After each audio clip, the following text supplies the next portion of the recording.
এই যে দেখতে পাচ্ছেন বাংলাদেশ বর্ডার। বাংলাদেশ বর্ডারে আমরা এখন এসেছি। বাংলাদেশ বর্ডারের পাশে এই জায়গাটার নাম হচ্ছে সোনামতি।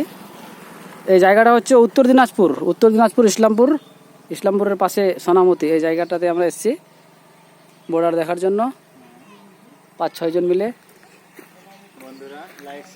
এই এখন টাইম মোটামুটি বাজে 2:30 মিনিট। 2:30 মিনিট বাজে। এই মুহূর্তে আপনারা বিএসএফ এখানে নাই। বিএসএফ এখানে নাই, ফাঁকা জায়গা, পুলিশ টুলিশ বিএসএফ কিচ্ছু নাই, তাই ক্যামেরা করে আপনাদের দেখিয়ে দিলাম। প্রচণ্ড রৌদ্র করছে।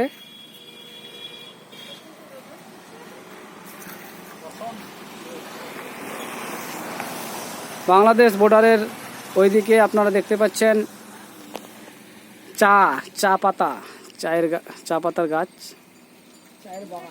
চায়ের বাগান দেখতে পাচ্ছেন। আমার সঙ্গে রিক্সন এসছে, হিরো নাম্বার 1 রিক্সন। ঠিক আছে তাহলে।